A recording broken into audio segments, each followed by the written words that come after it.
o sofrimento, ele que forja, né? Quando a gente tá tranquilo, quando não tem nada incomodando, a gente não preocupa em crescer, a gente não preocupa em exercitar as virtudes. Então, o sofrimento, ele vai nos forjando. Se a gente compreende o que é o sofrimento na nossa vida e os frutos que a gente pode tirar dele, a gente muda. Eu lembro que quando a gente começou a entender que a gente estava tendo uma dificuldade para ter filho e todo esse processo de sofrimento, era um sofrimento de desespero.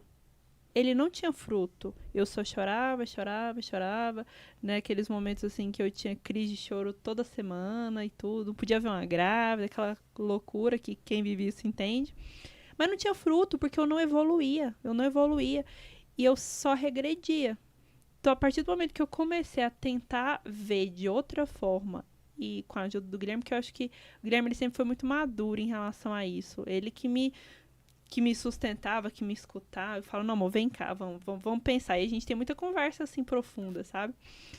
E quando eu comecei a encontrar os frutos, a realmente entender esse sofrimento, entender o porquê desse sofrimento e ver o que eu poderia melhorar, o que eu poderia tirar dele, eu sou uma pessoa completamente diferente do que naquele período lá do início. Eu vejo que eu sou uma pessoa muito mais madura, eu consigo muito mais aceitar a vontade de Deus na minha vida, porque só de pensar na possibilidade de nunca ter filho, eu já entrava em desespero. Hoje, com já vivido todos esses 8 anos nos perrengues, nas crises, terapia e tudo, eu vejo que não é por mim, não sou eu, sabe? É Deus que realmente guia, é Deus que realmente nos conduz pelo caminho certo e é Ele, ponto final. O que eu puder fazer, eu vou fazer. O que eu não puder fazer, está nas mãos de Deus. Então, o sofrimento, os frutos que o sofrimento traz, forja a nossa espiritualidade, forja o meu ser mulher. Eu vejo que se a maternidade me for concedida agora, eu estou muito mais preparada do que lá atrás. Eu sei muito mais como lidar com isso. Eu sinto que eu sou outra pessoa. Então, quando a gente começa a compreender realmente que o sofrimento, ele nos forja e a gente não foge dele, mas encara ele de frente, e é realmente a minha vida é assim, a minha circunstância é essa, o que eu posso extrair de melhor? A gente muda completamente a nossa forma de ver a vida e de viver a vida, né? Pode ir, pode ir. Deixa eu te perguntar uma coisa. O seu sofrimento era o dele também? Vocês sofriam juntos? No início, eu acredito que eu sofria mais sozinha, pela questão de eu não poder ter filho. Porque o Guilherme sempre, desde o início, no início eu tinha aquele pensamento, vou esperar um pouco para engravidar, não, quando a gente casou. O Guilherme sempre quis ser pai, desde o início. E quando isso começou a me incomodar, eu sofria sozinha, eu não gostava de chorar na frente dele. Então eu sempre sofria sozinha. Mas eu percebi o sofrimento, só que o Guilherme ele é mais firme, assim, sabe? Depois de muitos anos que o Guilherme começou a me encontrar chorando, aí ele chegava, conversava, e aí eu comecei, teve épocas da gente chorar junto e tal. Mas antes eu era totalmente fechada, eu não queria, porque pra mim era a minha dor, a minha dor, e eu sofria com a minha dor, eu não dividia com ele. Então foi depois de muitos anos que eu consegui dividir com ele a dor. E hoje a gente conversa muito, hoje eu consigo me abrir mais com ele, conversar. Isso foi mais ou menos esse ano, assim, né? Final do ano passado pra esse ano, mais ou menos. O perrengue foi assim, com 3, 4 anos de casado, a gente começou a sofrer junto, assim, sabe? Só que a Laísa sempre foi muito fechada. Eu acho que ela começou a lidar melhor com a situação esse ano, sabe? Tanto que, por exemplo, a Laísa comentar aqui no Santa Zoeira, né? Era inconcebível. Eu lembro que esse ano ele deu uma palestra no início do ano. E ele falou da nossa situação da infertilidade. Nossa, a Laísa queria me acabar comigo na porrada. Eu já tava fuzilando ele com o olhar assim, ó. E quando ele terminou a palestra, eu acabei com o Guilherme. Porque o que acontece?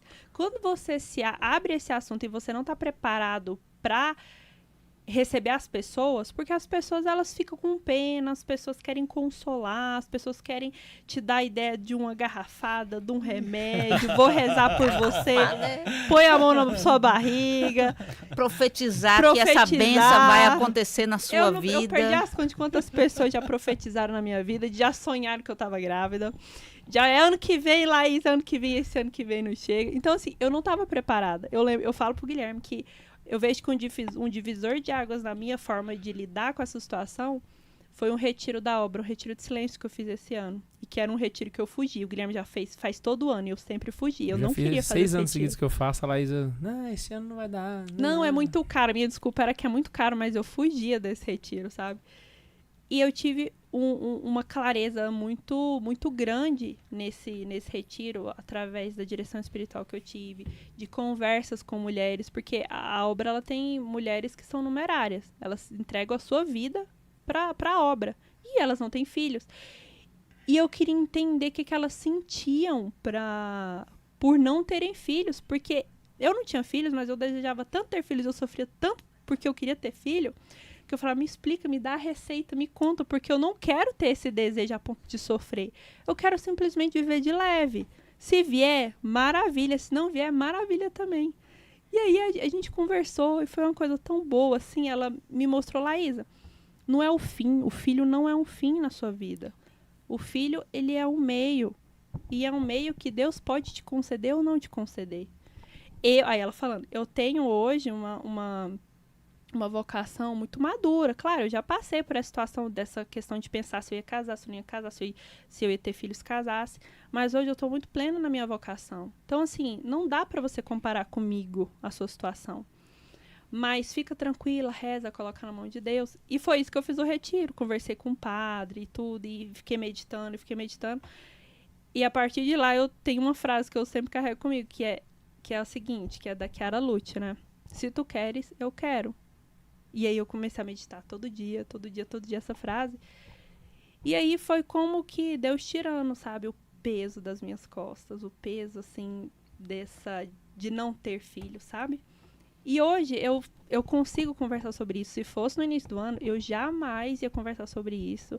Eu não me abria com o Guilherme, eu não gostava de me abrir com outras pessoas, de partilhar, sabe? Era sempre ali, ó, guardado. Então, assim,